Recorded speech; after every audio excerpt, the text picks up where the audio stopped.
5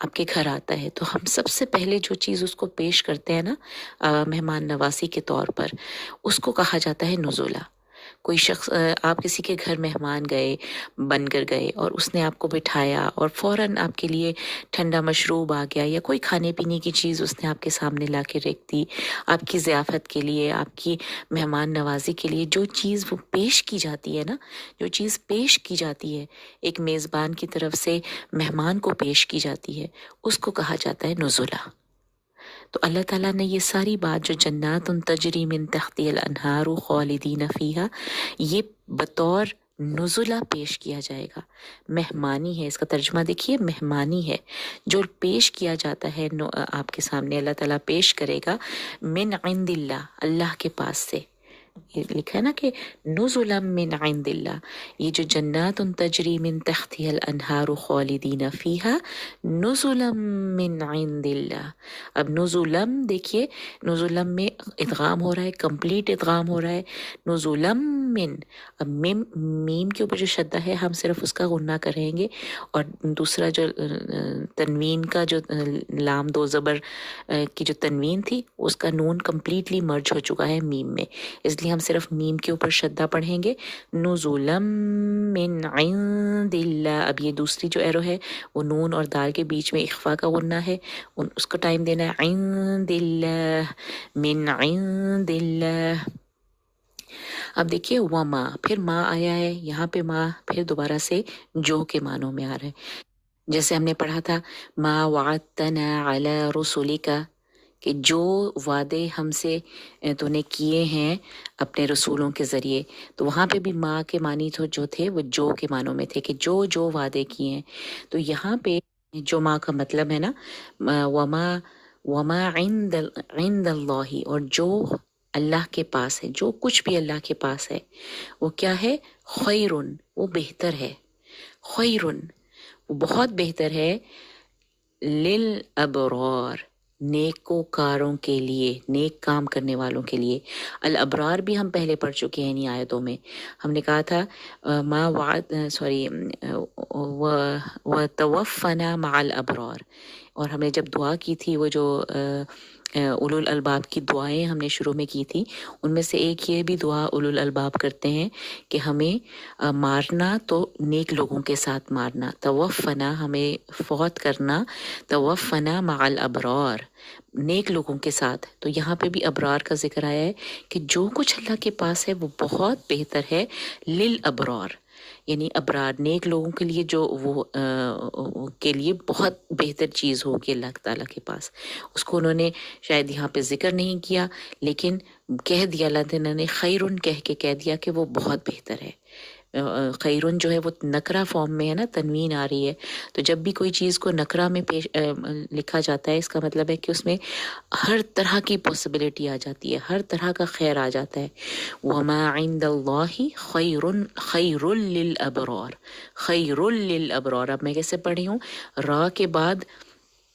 را نہیں، تنوین کے بعد لام آ رہا ہے، تو یہاں پہ بھی کمپلیٹ مرجنگ ہے، لیکن یہ ایک ایسی مرجنگ ہے جس میں غنہ باقی نہیں رہتا، بغیر غنہ کے ادغام ہو رہا ہے۔ خیر للابرار، یہاں پہ میں بالکل کوئی غنہ نہیں کروں گی، خیر للابرار، خیر للابرار۔ تو یہ اس کو دیکھ لیجئے، آیت بہت ہی خوبصورت ہے، ان لوگوں کے لیے جو ایک جزا اللہ تعالیٰ نے بتائی ہے، الذین اتقوا ربہم لوگ کے لیے، کہ وہ لوگ جو اللہ سے کا تقوی رکھتے ہیں، اللہ سے ڈرتے ہیں۔ لیکن سے شروع ہو رہی ہے کہ پہلے اللہ تعالیٰ نے الذین کفروا والی لوگوں کی بات کی کہ وہ ان کا چلنا پھرنا تمہیں بالکل دھوکے میں نہ ڈالے، ان کی تو فائدہ جو ہے وہ بہت تھوڑا سا فائدہ ہے، اور بعد میں جانا ان کو جہنم میں ہی ہے، جو کہ بہت برا ٹھکانہ ہے۔ لیکن وہ لوگ جو اللہ سے ڈرتے ہیں ان کے لیے جنات تجری من تحتها الانہار ہے، خالدین فیہا، وہ اس میں ہمیشہ رہیں گے، نزلا من عند اللہ، ایک نزلہ کے طور پہ، یعنی ایک مہمان نوازی کے طور پہ انہیں پیش کیا جائے گا، یہ جنت انہیں پیش کی جائے گی، کس کی طرف سے، من عند اللہ، من عند اللہ، اللہ کے پاس سے۔ وما، اور لکھا ہے وما عند اللہ خیر للابرار، اور جو کچھ بھی اللہ کے پاس ہے بہتر ہے نیکوکاروں کے لیے، نیک لوگوں کے لیے۔ تو آئی ہوپ یہ آیت آپ کو بہت ایزی لگے گی انشاءاللہ، بالکل مشکل نہیں ہے۔ اس کو بار بار سنیے، قاری کو سنیے اور ساتھ ساتھ اس کو پڑھیے، کوئی مشکل ورڈ نہیں ہے، اور اس میں تجوید کے بھی بہت زیادہ رول نہیں ہے۔ اب تک جتنے بھی آپ نے رولز ہم نے پڑھ چکے ہیں وہ سب یہاں پہ ریوائز ہو رہے ہیں۔ نون کے اوپر شدہ آئے تو ہم نے تھوڑا سا ٹائم دینا ہے، جنات۔ اسی طرح میم کے اوپر شدہ آئے جیسے نزولا من عند اللہ، وہاں پہ بھی غنہ کرنا ہے، اور جہاں پہ بھی اخفا کا غنہ ہے عند اللہ، عند اللہ، ایک جگہ عند اللہ من کی وجہ سے دال کے نیچے زیر آ رہی ہے من عند اللہ، اور دوسری جگہ پہ چونکہ کوئی حرف جر نہیں ہے، من نہیں ہے، تو وہاں پہ وما عند آیا ہے، وما عند اللہ خیر للابرار۔ تو یہ دو جگہیں نوٹ کر لیں، 2 دفعہ عند اللہ آ رہا ہے لیکن ایک دفعہ عند اللہ ہے کیونکہ من آ رہا ہے، اور ایک جگہ پہ ہے وما عند اللہ خیر للابرار۔ تو آئی ہوپ کہ آپ اس کو بہت دھیان سے بار بار پڑھتے ہوئے اس کو غور سے پڑھیں گے، اور تجوید کو اپنی ٹھیک کرتے ہوئے